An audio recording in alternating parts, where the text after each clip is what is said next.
Yes, my name's Chris Short. I'm from the Countryside and Community Research Institute based at the University of Gloucestershire. I'm also currently the chair of the Foundation for Common Land, so we're a bit of a takeover session towards the end of the day here. Why am I talking about Norway? Well, that's because I'm delighted enough to have a joint project with a research institute in Norway, and they're looking to the UK to solve some of their issues and challenges around managing commons. And I'll leave that there, and hopefully that will become a little evident as we come through. So I'm going to here we go. So I'll talk about Norway and land uses, types of common, current challenges, a little bit of innovation. I've got a video for you and some photos. So there we go. We must be towards the end of the day.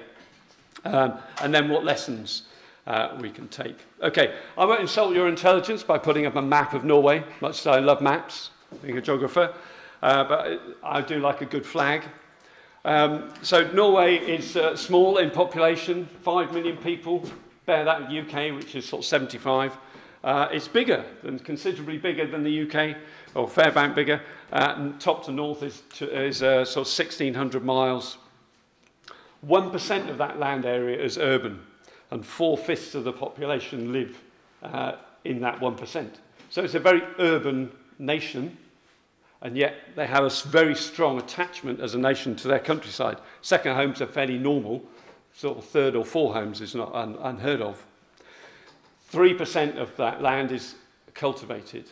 So bear in mind we're 70% rural, and of that 70% is agriculture. So two very different sets of land uses. They have more open water at 10% than they do agricultural land. Okay, so 38% open ground, basically mountain. If you're looking then at agriculture, you would think, oh, it's not very important. Actually, very important to them as a nation. So 30% of that land is arable and vegetables. They're 50% self-sufficient. We're rapidly heading that way in our self-sufficiency, but they are 80 to 90% self-sufficient for meat. And they do like a good bit of meat. 40,000 farmers, 2 million sheep. Some common breeds there, if you like, or sheep breeds. That's a white face, a short tail, and going left to right, and an alland, which is if you get the closest thing between a cross between a sheep and a goat, that was it. It's sort of traditional Scandinavian sheep. What amazed me, because I was there, part of the reason to say I was there for a week in September. They average 3 lambs per ewe. Now, most sheep farmers I know will be absolutely delighted with that, and they're good, strong sheep too. They're not. They can take you out, shall we say? So, types of common. What are their common? Their commons are widespread. Okay, state land used to be the normal for Norway. And so, as a result, a third of their land area is effectively, they calculate, is under state commons, because the state was dominant landowner from the 16th century onwards, and these are managed by commons boards, very organised, users, owners. The more productive commons, a little bit like our feudal link that we had in the talk this morning, they're parish or municipal commons. They tend to be very actively managed for forestry. Some of the more interesting stuff gets around the farm commons.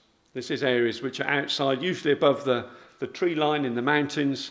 And these are joint ownership, the percentage changes. And if you track through history, it's often changed. I didn't know whether to take this comment seriously, but when I met some of the farmers, yes, you can track it seriously. It often had a strong link to poker games. So you betted on your share of your common grazing in the sort of 15th, 16th, 17th century.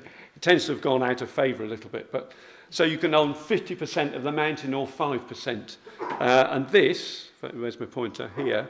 This is a picture of a mountain area above the tree line, and that is 10,000, 20,000 hectares, and that land is shared between 15 owners.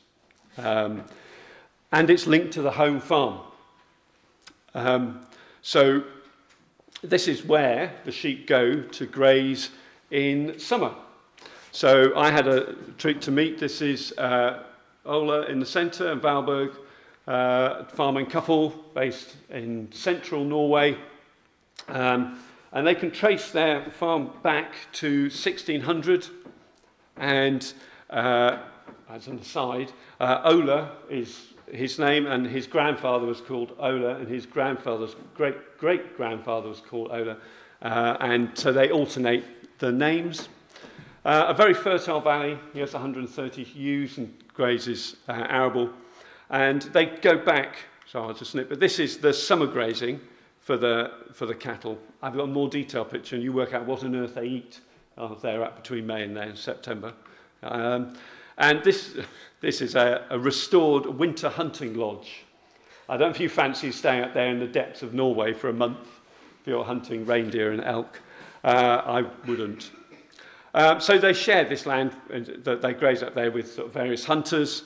There's a tourist trail, reindeer and elk. It's not even a protected landscape, strangely enough, although they have standards, but it's quite a stunning landscape at 1,500 metres. So this is what they graze. And if you're wondering, those photos have a strange green hue to them. That's because it's a carpet of lichen.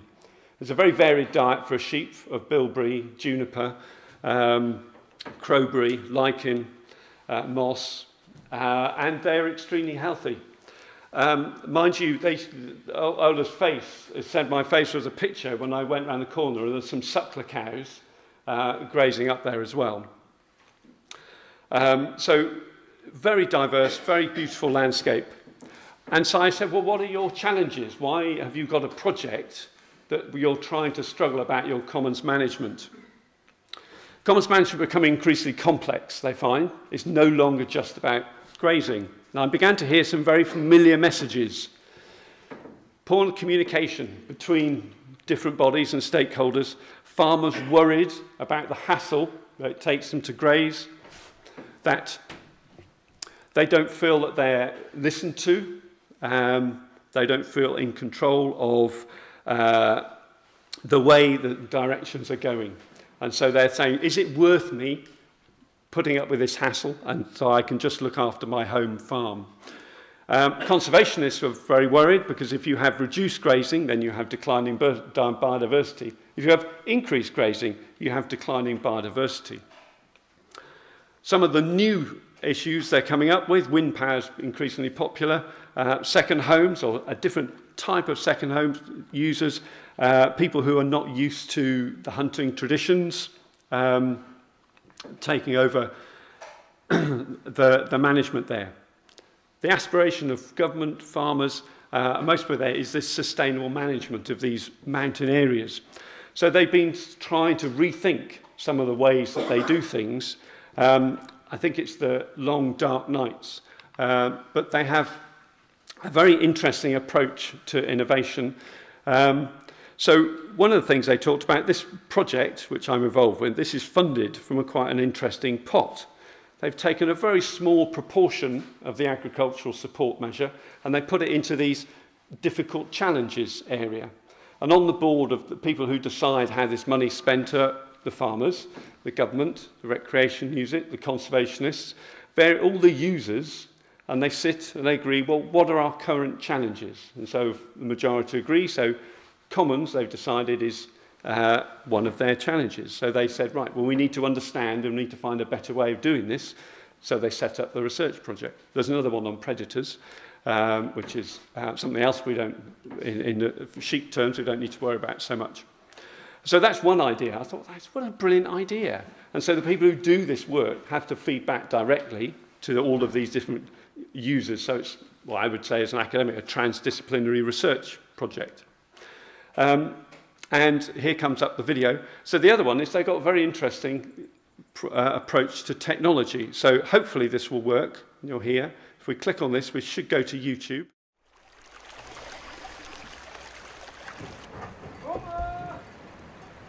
Jeg begynte å tenke på om man kunne kutta ut gjerder når jeg var i min ungdom, for jeg så at gjerdene var uheldige for dyra.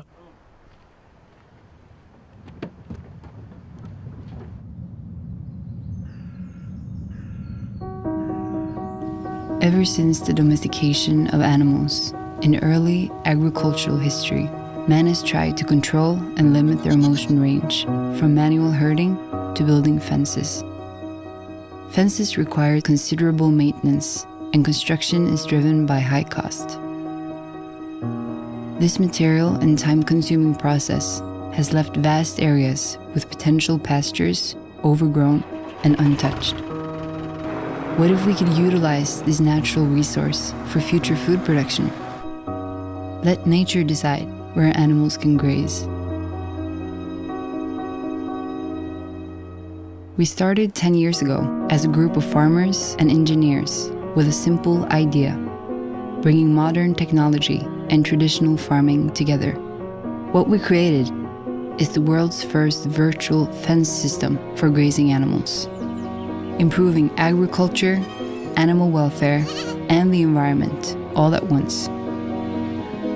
No Fence is an innovative and cost-efficient system, enabling farmers to use the full potential of their land and animals.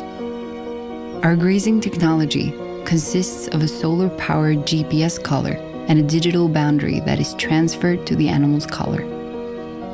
The collar uses the mobile phone network to communicate with our web portal, an easy-to-use mobile application. Simply define the area and build your virtual fence. The fence can easily be adjusted or moved, giving animals access to new areas and healthy pastures whenever you decide. If an animal should wander off, a beeping sound will start warning the animal it's moving out of its grazing area. Should it ignore the beeping sound, a weak but effective electric shock will be given as a last resort. Our technology also enables farmers to follow their animals' movements and receive notifications if anything unexpected should occur. Through our revolutionary approach, farmers can now save time, energy, and money, and give animals access to healthy and varied pastures. With over 2 years of large-scale testing, we have successfully proved function, along with good animal welfare. Now we've begun to develop our solution for the cattle industry. We're just getting started, and we want you to join our journey. We'll stop it there. Allowing animals to use the Well, hopefully you got the gist of that in the end. But basically a GPS, an app, building a virtual fence. As farmer can sit and rest, have a cup of coffee. I'm sure all the commoners here will be delighted with that idea. And then they receive a notification when an animal strays outside the area.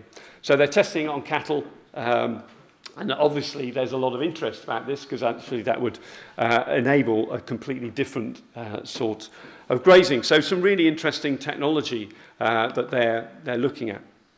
So just lastly, to round up, so what lessons?